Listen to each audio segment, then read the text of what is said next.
தமிழ் தேசிய உறவுகள் அனைவருக்கும் வணக்கம். எல்லாருக்குமே பத்திரிகையாளர் கலைவன் அவர்களை தெரியும்னு நினைக்கிறேன். அவர் தெரியாதவங்க இந்த பதிவின் மூலயமா தெரிஞ்சுக்கங்க அப்படிங்கிறத சொல்லிக்கிறேன். ஃபேஸ்புக்கில் அவர் ஒரு பதிவு ஒன்று வெளியிட்டிருக்காரு. இதை அவர் ரொம்ப நாளாக எழுதணும்னு நினச்சது, இப்போ தான் எழுதியிருக்காரு. இதை படிக்க படிக்க அப்படி ஒரு விஷயங்கள், அப்படி ஒரு புரிதல் ஏற்பட்டுச்சு. அதனால் இந்த காணொலியை யாரும் தவற விடாமல் முழுக்க கேட்கணும் அப்படிங்கிறத சொல்லிட்டு காணொலியை ஆரம்பிக்கிறேன். ஈவேரா அரசியலும் சீமான் அரசியலும், தலித் தாழ்த்தப்பட்டவனா மூத்த தொல்குடியா? எப்பொழுதோ எழுத நினைத்தது இப்பொழுது எழுத வேண்டியுள்ளது. மாமனிதர் கக்கன் அவர்களின் பிறந்த நாள் சமீபத்தில் கடந்து போனது. நாம் தமிழர் கட்சிகளும் சீமானும் நேரில் சென்று பெரிய முன்னெடுப்பெடுத்து கலந்து கொண்டு பொது பார்வையை இழுத்துள்ளார்கள். இதற்கு முந்தைய காலத்தில் தொடர்புடைய சாதி அமைப்புகளும் கட்சிகளுமே முன்னெடுத்து பேசி இயங்கி வந்துள்ளது. அப்போதெல்லாம் கக்கன் அவர்கள் ஒரு சாதி கட்டுமானத்திற்குள்ளாகவே வைக்கப்பட்டிருப்பார். இப்போது சாதிகளை கடந்து தமிழர் குடிகளாக ஒன்றுபட்டு நிற்க வேண்டும் என்ற புதிய கட்டமைப்பை நோக்கி நகர்த்தியுள்ளது தமிழ் தேசியம். குறிப்பாக சீமான் அரசியலும் நாம் தமிழர் கட்சி தம்பிகளும். மருது சகோதரர்கள் அயோத்திதாச பண்டிதர், ரெட்டமலை சீனிவாசன், பெருந்தலைவர் காமராஜர், கக்கன், தேவர், இம்மானுவேல், புலவர், கலியபெருமான், தமிழரசன், வனக்காவலன் வீரப்பன் என்று பல சமூக சாதி தலைவர்களும் திராவிட தலைமைகளால் மறைத்தும் புதைத்தும் வைக்கப்பட்டிருந்தார்கள். அதற்கு திராவிடம் சொன்ன அதிகபட்ச காரணங்கள், அவர்களெல்லாம் சாதி தலைவர்கள், அவர்களை ஆதரித்தால் சாதி வளர்ந்துவிடும் என்ற ஒற்றை காரணம்தான். அதுவே போதுமானதாக இருந்தது. அதை சொல்லியே பல தமிழர் தலைவர்களும் மறைக்கப்பட்டிருக்கிறார்கள்.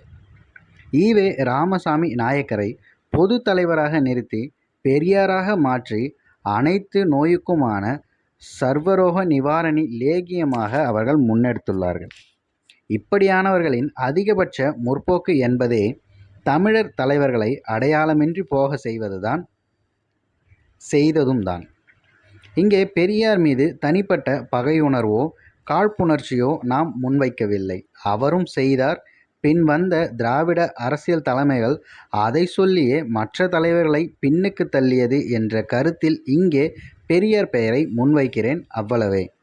பிறகு சீமான் குரல் ஓங்க ஓங்க நாம் தமிழர் கட்சி தம்பிகளின் களப்பணி எழ எழ அனைத்து தமிழ் சமூக தலைவர்களின் பெரியோர்களையும் நினைவுபடுத்தி கொண்டாடும் போக்கு தலையெடுக்க தொடங்கிவிட்டது. இதையே பார்த்து இப்போது பிரதான திராவிட கட்சிகளும் அந்த தமிழ் சமூக தலைவர்களை நினைவில் எடுக்க தொடங்கியுள்ளது. இதை யாராலும் மறுக்கவே முடியாது. போகட்டும், குறிப்பிட்டு பேச வந்த விடயத்திற்கு வருகிறேன். ஒடுக்கப்பட்ட அட்டவணை பட்டியல் சமூகத்தினரை இந்த திராவிடம் எப்படி வைத்திருக்கிறது? தாழ்த்தப்பட்டவனாக, தலித்தாக. 1917 தொடங்கப்பட்ட நீதி கட்சியாகட்டும், 1944 ஈவேரா அவர்களால் தொடங்கப்பட்ட திராவிடர் கழகமாகட்டும், பிறகு 1949 அண்ணாதுரை அவர்களால் தொடங்கப்பட்ட திராவிட முன்னேற்ற கழகமாகட்டும், இதுகள் எல்லாம் முன்னெடுத்தது தாழ்த்தப்பட்ட தலித் என்ற அரசியல் முன்னெடுப்பு தான். ஜமீன்தார்களையும் பார்ப்பனர்களையும் கொண்ட காங்கிரஸ் கட்சிக்கு மாற்று திராவிட அரசியல்தான் இந்த வெங்காயம் ஒன்றே சனாதன சாதி கட்டமைப்பை ஒழிக்கும், ஆனால் அதை ஒழிக்கும் என நம்பினார்கள். மாய மானை போல அவர்கள் பின்னால் ஓடினார்கள். 105 ஆண்டுகள் உருண்டோடிவிட்டது. இந்த அட்டவணை பிரிவு சாதியினரை இன்னும் தாழ்த்தப்பட்ட தலித் என்று சொல்லியே அவனை நிரந்தரமாக தாழ்ந்த மனநிலையில் இறக்க வைத்ததுதான் மிச்சம். தாழ்த்தப்பட்டவர் என்ற சொல்லாடலே கூடாது என்றாலும் அமைச்சர் பெருமக்களே அந்த வார்த்தையை பயன்படுத்தி கொண்டுதான் உள்ளார்கள். கடைசி வரை யாரால் தாழ்த்தப்பட்டார்கள்? எந்த நூற்றாண்டில் இருந்து ஒடுக்கப்பட்டார்கள்? ஏன் இப்படி நடந்தது?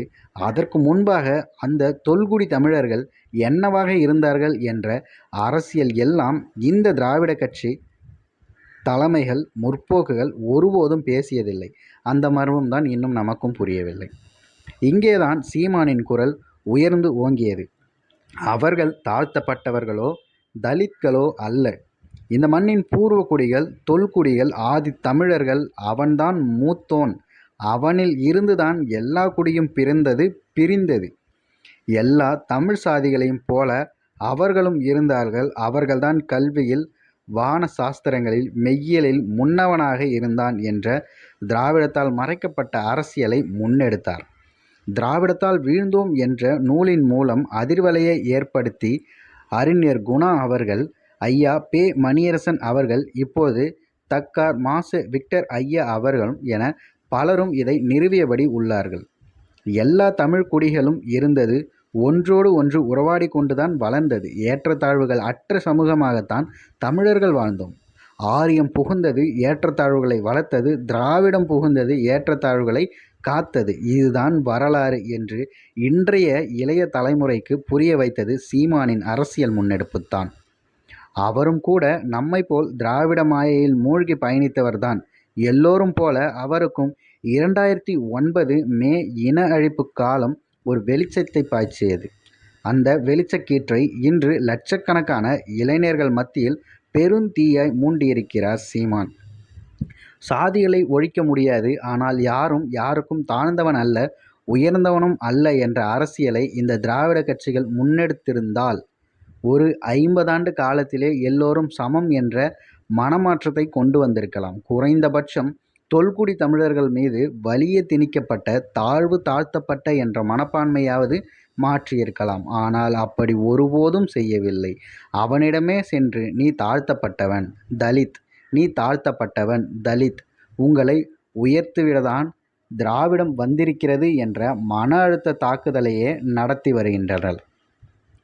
எந்த முன்னேற்றமும் இல்லை. சாதி ஒழிப்பு பிரச்சாரம் எல்லாம் இன்னமும் சேரிகளில்தான் இருக்கின்றது. பெரியாருடைய பிரச்சாரம் எல்லாம் காலனிகளில்தான் உள்ளது. அதை தாண்டி சாதி இந்துக்களிடமோ உயர்ந்தவர்கள் என்போரிடமோ சென்றதில்லை. இன்னமும் இவர்கள் தாழ்த்தப்பட்டவர்களாகவே இருக்க வேண்டும். கொடிபிடிக்கவும் கோஷம் போடவும் இவர்கள் வேண்டும். ஆனால் இவர்களுக்கு அங்கீகாரம் மட்டும் கிடைத்துவிடக்கூடாது. அதுதான் திராவிடத்தின் சூழ்ச்சி. இது பற்றி நிறைய எழுதலாம். சொல்ல வந்த விடயம் இதுதான். இந்த தலைமுறை விழித்து கொள்ள வேண்டும்.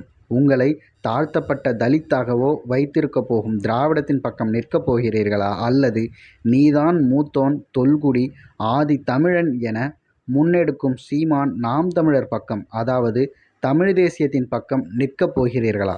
யோசித்து நகருங்கள் அப்படின்ட்டு இந்த பதிவை அவர் முடிச்சிருக்காரு.